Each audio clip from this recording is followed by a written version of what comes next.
இந்த உலகத்தில் சில இடங்கள் மட்டும்தான் நம்ம பார்த்த உடனே நம்மளை மயக்க வைக்கிற மாதிரி இருக்கும். அந்த மயக்கத்தையும் இயற்கையும் அழகையும் அமைதியையும் ஒரு சேர தரக்கூடிய ஒரு பரிசு தான் இந்த மாஞ்சோலை. வீடியோவை ஸ்கிப் பண்ணாமல் முழுசாக கடைசி வரைக்கும் பாருங்கள். ரொம்ப அழகான, இதுவரைக்கும் நீங்கள் பார்க்காத ஒரு அற்புதமான இடத்த இந்த வீடியோவில் நீங்கள் பார்ப்பீங்க.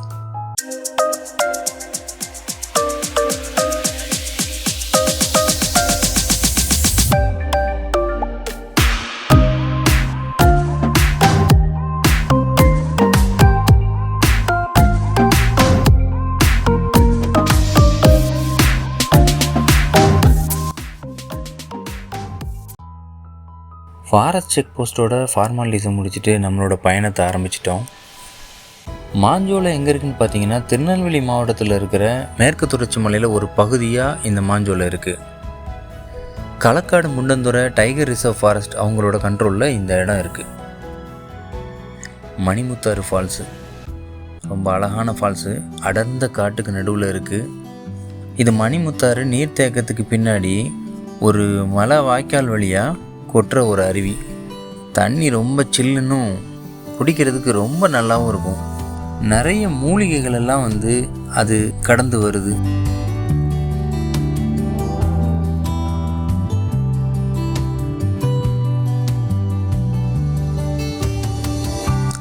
இப்போ நீங்கள் பார்க்குறது வனப்பேச்சியம்மன் கோயில். இங்கே தேயிலை தோட்டத்தில் வேலை பார்த்தவங்கெல்லாம் சேர்ந்து கட்டின கோயில். இது ரொம்ப சக்தி வாய்ந்த அம்மன்னு சொல்கிறாங்க. நம்மளும் இறங்கி சாமியை கும்பிட்டுட்டு அடுத்த பயணத்தை ஆரம்பிப்போம்.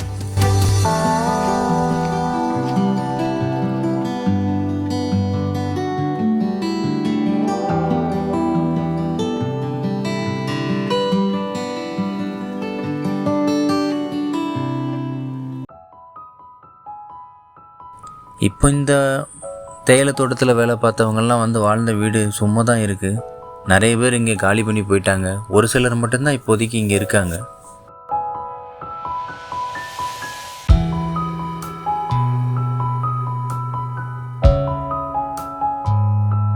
நமக்கு காற்றுல டீயோட மனம் அப்படியே வருது.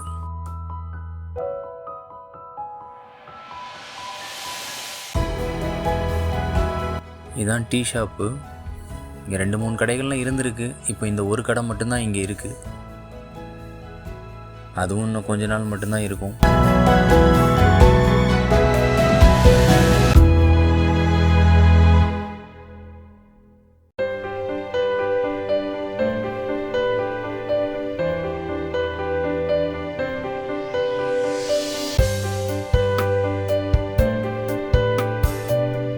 இங்கே இருக்கிற அமைதி, தேயிலை இலையோட வாசம், அங்கங்கே பார்க்குற மேகம், பறவைகளோட சத்தம், பூச்சிகளோட ரீங்காரம் மனசுக்கு ரொம்ப மகிழ்ச்சியாக இருக்குது.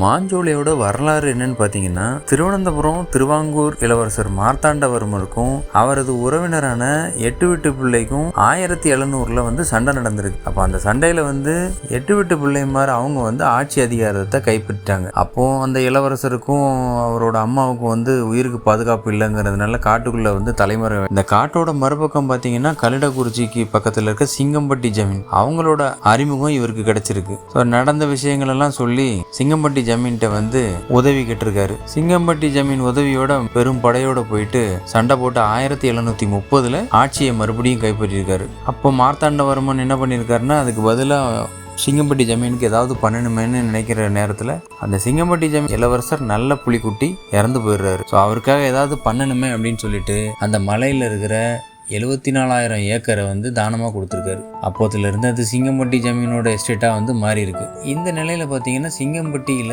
32வது மன்னர் சென்னையில் படிச்சுட்டு இருக்கும்போது அங்கே ஒரு கொலை வழக்கில் சிக்கிறாரு. அந்த கேஸை சமாளிக்கிறதுக்காக கொஞ்சம் பணம் தேவைப்பட்டிருக்கு. அதனால அந்த 8000 ஏக்கரை மட்டும் என்ன பண்ணியிருக்காருன்னா, இந்த பாம்பே பர்மா ட்ரேடிங் 99 வருஷ குத்தகைக்கு கொடுத்துருக்காரு. இதை வாங்கின பாம்பே பர்மா ட்ரேடிங் கம்பெனி தேயிலை பயிர் பண்ணியிருக்காங்க. காஃபி, ஏலக்காய் இதெல்லாம் பயிர் பண்ண ஆரம்பிச்சிருக்காங்க. சுதந்திரத்துக்கு அப்புறம் அப்புறம் ஜமீன் வசம் இருந்த எல்லா சொத்துக்களும் வந்து கவர்மெண்ட் கிட்ட வந்து போயிடுச்சு. அதுலேருந்து இந்த இடம் எல்லாமே கவர்மெண்ட் கட்டுப்பாட்டில் தான் இருக்குது. ஆனால் அந்த பாம்பே பர்மா ட்ரேடிங் வந்து கவர்மெண்ட் கிட்ட 99 வருஷத்துக்கு மறுபடியும் ஒரு ஒப்பந்தத்தை போட்டு அவங்களோட தேயிலை தோட்டத்தை வந்து கண்டினியூ பண்ணிகிட்டு இருந்தாங்க. இப்போ அதுவுமே முடிவுக்கு வந்துருச்சு. மாஞ்சோலையில் காக்காச்சி மேடுங்கிறது ஒரு முக்கியமான இடம், ரொம்ப அழகான இடம் கூட. இங்கே ஃபோட்டோஸ் எடுக்கிறதுக்கு கண்டிப்பாக நம்ம ட்ராவல் பண்ணி போகும்போது இந்த இடத்துல கொஞ்சமாவது நின்று அந்த புல்வெளியிலலாம் நடந்துட்டு போகணும் அப்படின்னு தோணும். அப்படி ஒரு அருமையான வந்து இடம். என்ன ஒரு க்ரீனிஷாக இருக்குது பாருங்கள். ஃபோட்டோஸ் எடுக்க அவ்வளோ அழகாக இருக்குது. இது ஒரு நடு காடுக்கு மத்தியில் தான் இருக்குது. நீங்கள் இயற்கையை ரொம்ப நேசிக்கிறவராக இருந்தீங்கன்னா கண்டிப்பாக வாழ்க்கையில் ஒரு தடவையாவது இந்த இடத்த வந்து பார்க்கணும். என்ன ஒரு அமைதி, என்ன ஒரு காற்று, ரொம்ப பிரமாதமான இடம். காக்காச்சி மேடு முடிச்சுட்டு நம்ம அடுத்த பயணத்தை வந்து ஆரம்பிச்சிட்டோம். இன்னும் போக போக அடர்ந்த காட்டுக்குள்ளே தான் நம்ம பயணம் இருக்கும். அங்கங்கே ஓடுற நீர்வீழ்ச்சிகள், ஓடைகளும் பார்க்குறதுக்கு மனசுக்கு ரொம்ப ரம்மியமான ஒரு இடமா இருக்குது. வார்த்தையில் வர்ணிக்கவே முடியாது அப்படி ஒரு இடம் மாஞ்சோலை.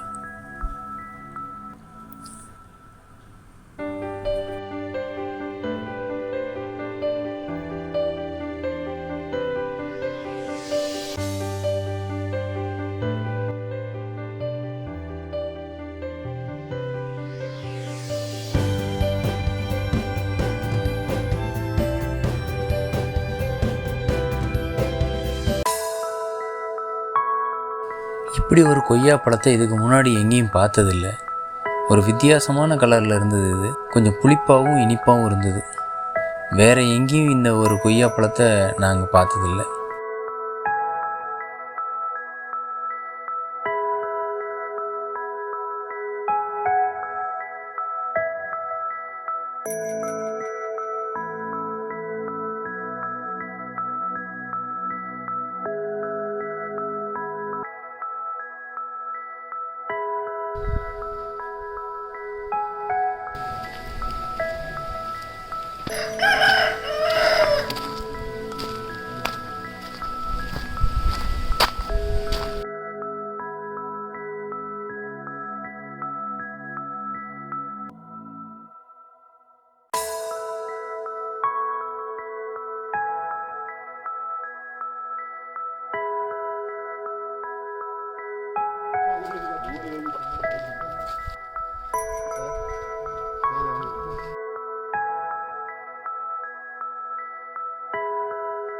இங்கே இருந்த நிறைய பேர் காலி பண்ணி போயிட்டாங்க.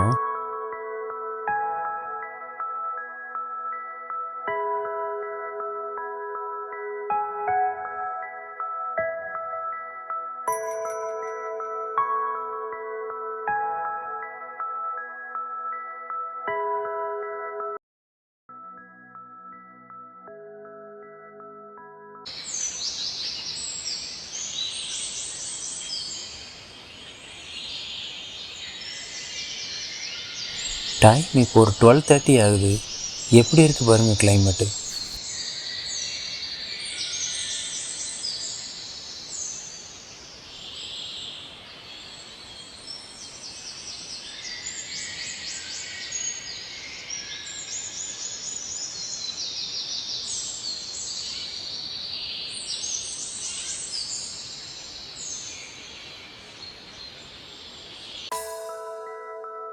நம்ம இப்போ குதிரை வெட்டியை பார்க்குறதுக்கு போய்கிட்டு இருக்கோம்.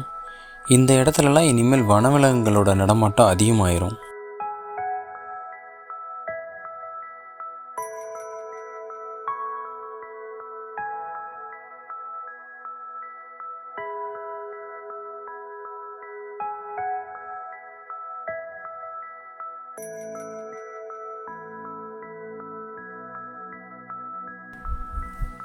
இதுதான் அந்த குதிரை வெட்டி வியூ பாயிண்ட்டு. நம்ம பார்த்துக்கிட்டு இருக்கிறது வந்து கீழே வந்து மணிமுத்தாறு டேமு. அந்த ஒரு ஃபால்ஸ் வெளியே வந்தோம்ல ஸ்டார்டிங்கில், அந்த இடத்த தான் இப்போ நம்ம பார்த்துக்கிட்டு இருக்கோம். இங்கேருந்து பார்க்குறதுக்கு எவ்வளோ அழகாக இருக்குது பாருங்கள்.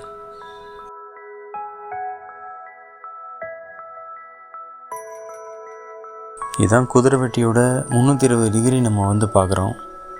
அப்படியே ஒரு சுற்றி பாருங்கள், எவ்வளோ அழகாக இருக்குன்னு பாருங்கள்.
நாங்கள் போகும்போது சாப்பாடு எங்களுக்கு சொல்லி ஆர்டர் கொடுத்துருந்தோம்.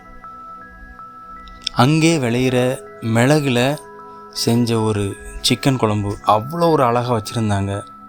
அப்படி ஒரு ரொம்ப அழகான சாப்பாடு. அந்த ஒரு கிளைமேட்டில் சாப்பிட்டது ரொம்ப பிரமாதமான ஒரு அனுபவமாக இருந்தது அது. இந்த வீடியோவில் நீங்கள் பார்க்குற நாங்கள் சாப்பிட்ட அந்த ஹோட்டலோ எதுவுமே இப்போ அங்கே இல்லை.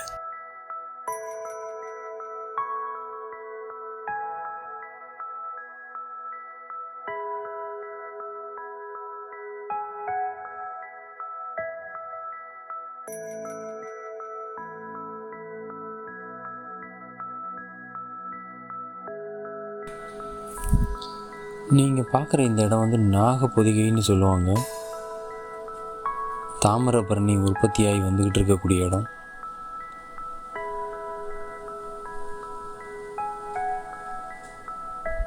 என்ன ஒரு அழகான ஒரு இடம், பார்த்துக்கிட்டே இருக்கலாம் போல இருக்குது.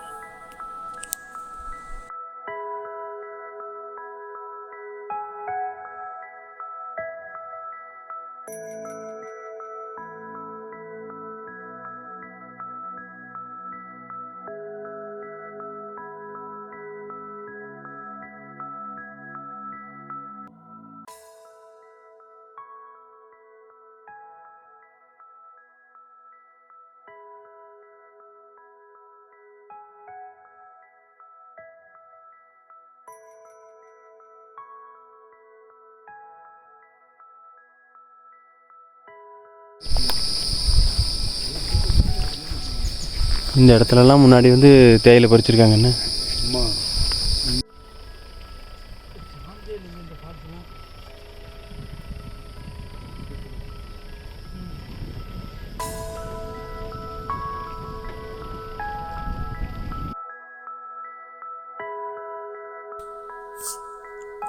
இதுதான் நண்பர்களே, ஒரு நாள் முழுக்க நம்ம இயற்கையோடு கலந்து ஒரு அற்புதமான மாஞ்சோலை பயணம். மணிமுத்தார் அருவியிலிருந்து நம்ம வர்ற வழியில் குடிச்ச டீ, தேயிலை தோட்டங்களுக்கு மத்தியில் நம்ம பயணித்தது, அடர்ந்த காட்டுக்கு மத்தியில் பயணித்தது, குதிரைவெட்டி அப்படின்னு நம்ம பார்த்த ஒவ்வொரு இடங்களும் நம்ம மனசில் எப்போதுமே நிற்கக்கூடிய ஒரு இடமா இருக்குது. இது ஒரு நாள் பயணமாக இதை சொல்ல முடியாது. நம்ம வாழ்க்கைக்கே இந்த ஒரு பயணம் மிகச்சிறப்பான பயணமாக இருந்தது. இயற்கையோட அமைதியை விரும்புகிறவங்களுக்கும் இது ஒரு நல்ல ஒரு இடம். மறுபடியும் எப்போ மாஞ்சோலைக்கு அனுமதி கொடுப்பாங்கன்னு தெரியல. எல்லாரும் வந்து பார்க்குறதுக்கு அப்பப்போ அனுமதி கொடுத்தாங்கன்னா நல்லா இருக்கும்னுங்கிறது என்னோட கருத்து.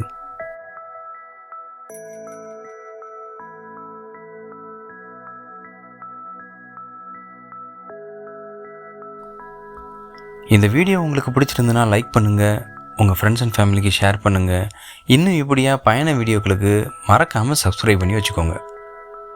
மறுபடியும் சந்திப்போம் ஒரு நல்ல பயணத்தோட. தேங்க்யூ.